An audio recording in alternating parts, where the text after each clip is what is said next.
came across this. This is the Euro USD, but really looking at it, right? This is why I analyze the way I do, and I leave it on my chart so I can really see if the strategy that I've chosen really makes sense, right? We can look and see where we have what we're looking for is a 50 EMA. This is the 1 hour chart, by the way. 50 EMA and the pivot line crossover. They converge with one another. Price action touches on the blue line, which is the pivot, and that would trigger my entry. So, in other words, I would have a limit order wherever the blue line is. That's where I'm looking to enter. That's how my strategy is set up. Let me see if we can. So if I draw risk reward in for each one of these, you can kind of start to see how powerful the system is. And let's say that I'm aiming at, usually I'm aiming based on previous moves. So maybe this is price target 1, or maybe even this one. This is price target 1. Let me see if there's a way for me to do this actually. This will be kind of fly. If I can make it work.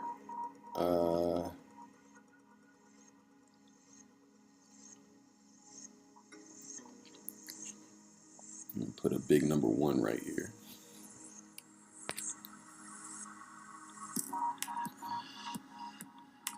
Right? So this previous low is number 1. I'll do it just like this. That's number 1. This is price target number 2. And then this right here is going to be price target number 3. So each time I get into a position, I'm going to have to be aiming at 1, 2, or 3. It just depends.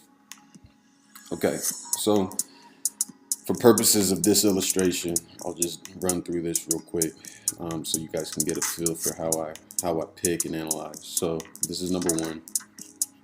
So number 1 would get a plus right here. Add an alert for not for the EMAs, just for the pair, right?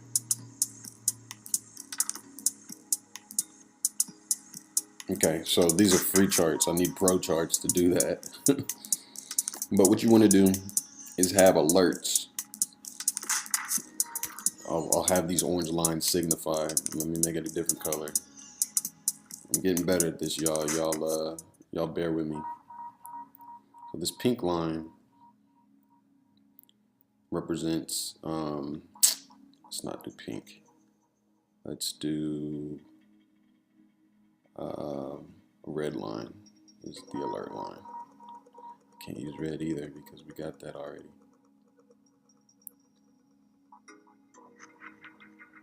Dark blue. Dark blue is a price target. We'll just use that. Number 2 would be here. I'm sorry, H. So for y'all that use Tradingview, if you push Control A, or I'm sorry, Option H on your Mac, then you can drop a line in. Okay, so each time that I put a price target, it's going to be here. It's going to start here, alert here, and then it's going to go here to number 2, and then it's going to go all the way down to number 3. So I'm about to show y'all the profit potential on a move like this, where we have it trending downward and we see all these entries. This is another entry. This is the first time I've really dug into my strategy and how it's really set up. My stop is always just beyond the support. Since we're trending downwards, this is support. So this green line is support, the blue line is pivot point, and then the other green line is resistance. Let me see if I can make these a little bit brighter. There we go. So now you can really see those green lines. And that's how it's going to be. That's how I pick. And one of the ways that I use early on to really understand, I wonder if I can, yeah. Okay, so to really understand if we're in a good trend or not, is I look at the position, I look at the position of the bars, right? So the green, blue, green. And if it's inherently better than 1-to-1, so what that means is if I have this that I draw in, this is a 1-to-1 risk reward. And you can see that in the middle where the number is here, 1-to-1, because it's equal on the red side and on the green side. It's 100% equal. If there's some way that I can get into a position where these bars here are not evenly spaced and there's actually more reward than there is risk, then I do want to get in, because now we have a trend and it looks like I'm naturally going to do better than I'm going to do have my risk going forward, right? So I've said this in my other videos. 1-to-1 doesn't work for me. Even 2-to-1, I kind of turn my nose up to that too, because I've seen 3%, 4, 5, 6, and onwards on these moves. So I'm going to be looking for a bigger position most of the time. So I hope that makes sense. Let me go back to it one more time just so y'all can see. So inherently better 1-to-1, this right here, definitely. This one, not so much, but a little bit, barely. This one's pretty even. This was a big move because we had a big move here. And all this is, these bars are a signifier of the previous day's averages. So where the price went on average. Since there was a big move in price on the previous day, and it was mostly to the downside here, based on when the day started. So if I go back one, you'll see what I mean. Y'all bear with me, man. I know it. I just can't explain it as good as I'd like to yet. So this big move did not happen within yesterday, the previous day. The previous day starts right here, right where the bars first start forming horizontally. This is 4 p.m. and you can see that 1600 right there on the 30th. That's where the new trading day began. So most of what we saw happen was this pull up and then this drop down drastically, and then the next day formed. And when the next day formed, these bars are spaced based on the previous day's price averages. Inherently better than 1-to-1, meaning that we're more likely to go on a downward move. MACD kind of told a similar story, whatever. And anyways, we're able to take that, and I'm going to show you how. So if I take this one, I'm going to point at 3 on all these, by the way, just so we're all on the same page here.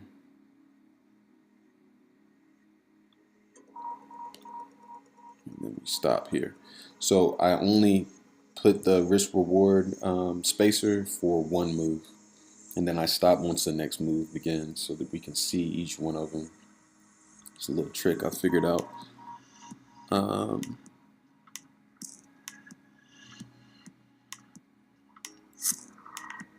Okay, I see what I did here. This was like barely in there. Barely able to make that one happen.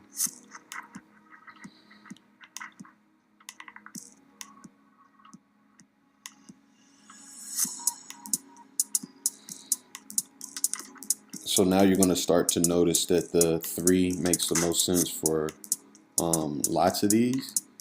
As we get further and further down the sequence or whatnot, the first profit target and the second profit target don't really make sense for the second move and this third move, because it's so tight, it's so close to where we already are with the price action. So yes, we're going to choose for 3. On this one, it can go either way. So on this first move, I could probably stop at 1, but that's only 0.87, so I probably would go ahead and shoot for 2. 181. So let's be realistic and say that that's where we started. Boom, boom, boom. That's 3 positions down. The 4th position would look like this.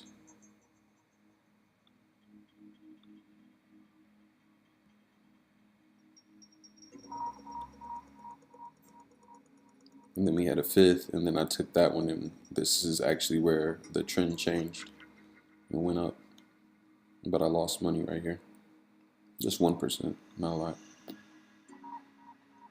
Always only 1%. Risk managing, super important to risk management.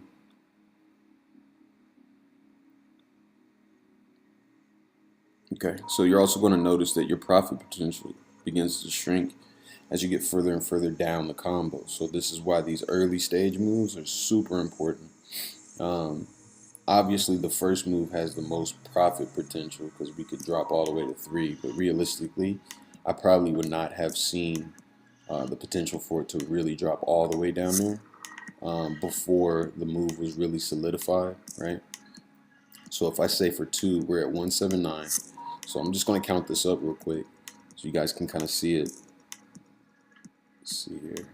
179, 744.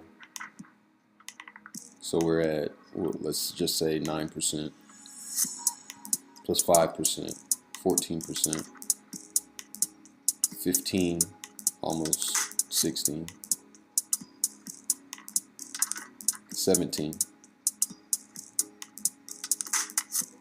17% off of this move. This move spanned it from February 3rd until February 11th. So that's the power of this combo, this pyramid reversal strategy. And Infinite Prosperity teaches it, or at least they used to when Irek was there.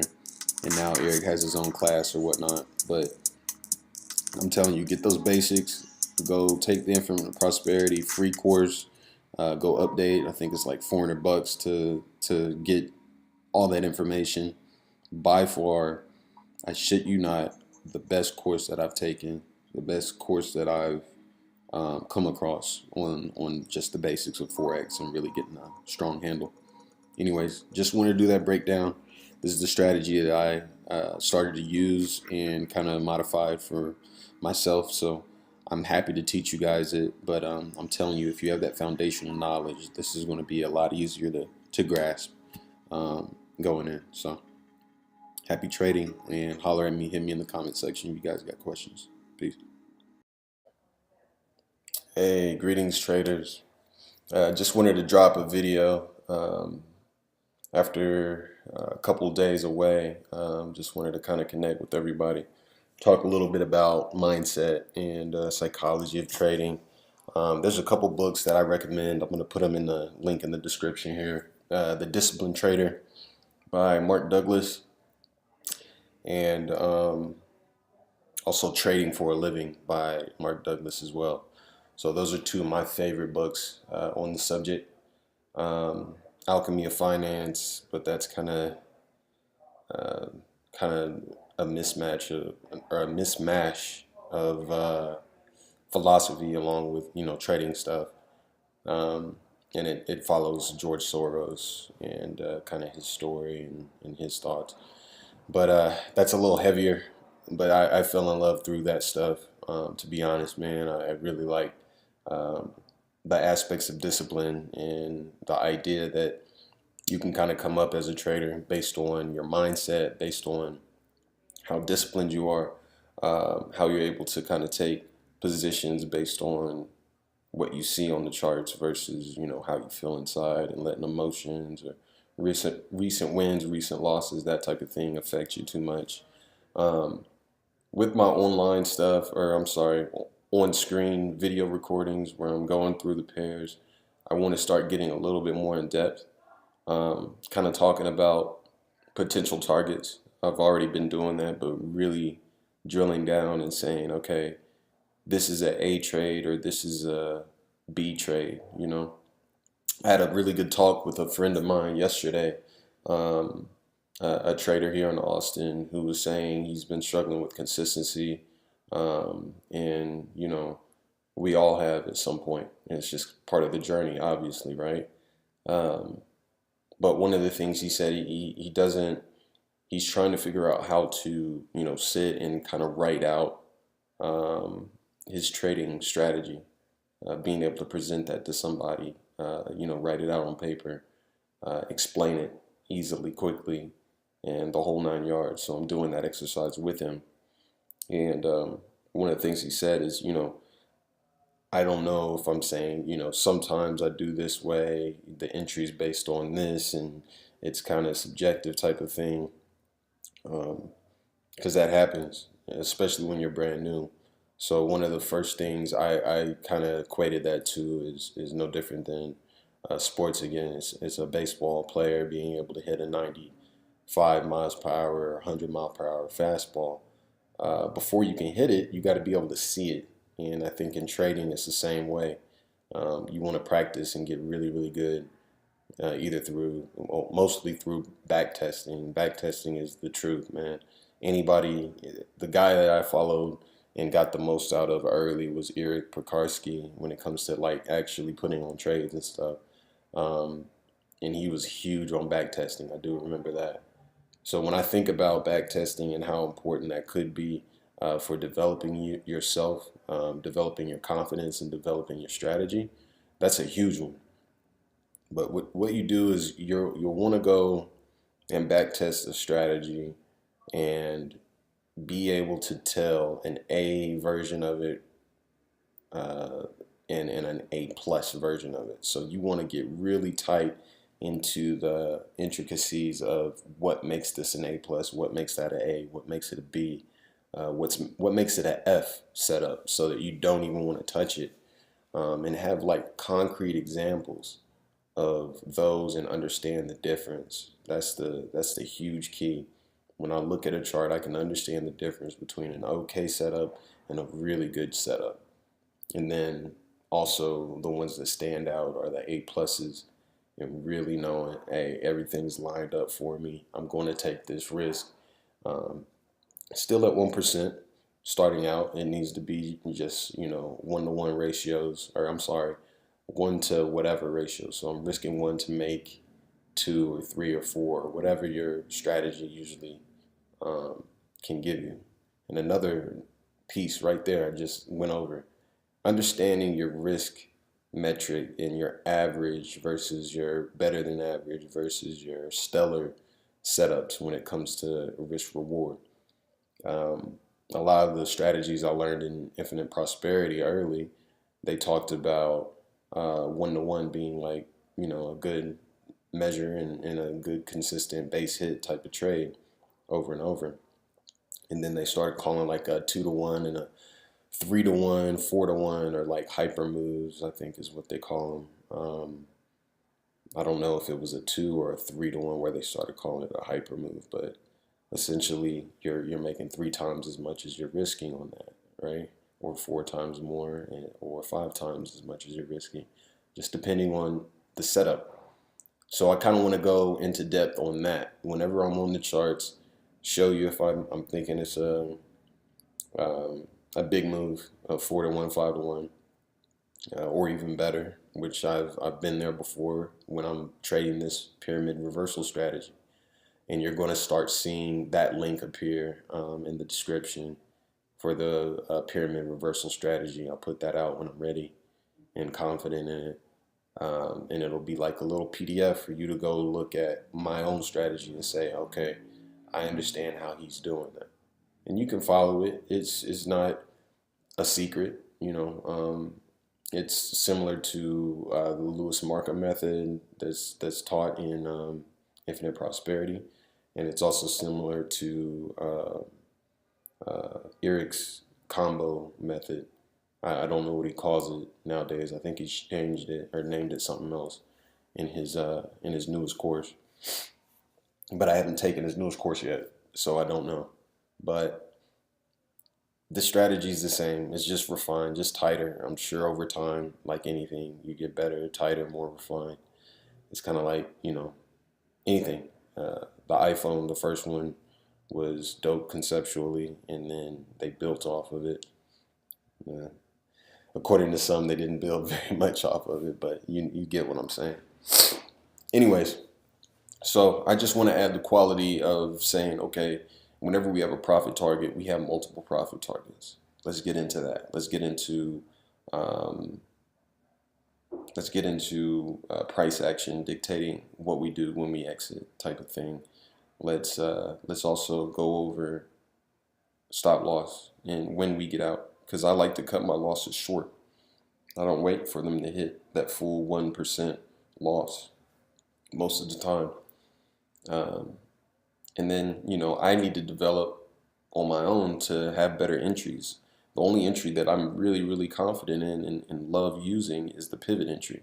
I don't like live entries because I've found that that's a source of anxiety, and for me it's rough. So this is growing process, man. Like I said, I've blown my options account because I started playing and started playing big, and you know I really didn't learn the ropes as good as I probably needed to before going live there. I was really ready for Forex, but I didn't feel like my account was big enough to trade Forex. It was a mistake. And we all, as traders, make mistakes based around dollar amount and not necessarily the soundest decision uh, from a business standpoint sometimes. So, anyways, there's more to come. There's tons of that. And check out the links. Get that Tradingview, get that charting package. It's free. Go ahead and get linked up there. The description's there. Try out that Infinite Prosperity, those first couple courses at least, and then get a full membership when you can. They should have some kind of holiday special thing going on, but that course put me from a guy who understood what Forex was, but didn't really have a tight understanding of risk management or strategy or the reason why those strategies worked. And it kind of turned me into this guy who understood how to do that, how to back test, how to take high probability trades, how to only trade my setup. Um, I evolved because of that course, and I'm even on there. At the bottom, if you go to the landing page where you sign up, you go to the bottom, you're going to see Jordan Hill, and you're going to see my Facebook image where I'm in the trees or whatever in the redwoods in Cali. And you're going to see that it says that I leveled up through that. And I really did. And then Irek Piekarski's involvement, of course, just kind of took it to the next level. And now I'm teaching, um, because the last time I taught a guy who came and did my Wi-Fi when I moved here to Austin. And he saw my charts and asked me what I was doing. I told him I was trading. And he said he was interested but never got a chance to get started. I told him to come through. And he came for 3 months every Tuesday or Wednesday and Thursday. Yeah. And now he understands the setup. And through doing that, I got crystal clear on the pyramid reversal strategy. Is what I'm calling it right now. I might change the name. I don't know if I really like that, but that's what I do. I trade that strategy. And a lot of it was because of when I taught Joseph. So I just wanted to stay in that same vein. Y'all have a good weekend. I'll be back Monday with more videos. Peace.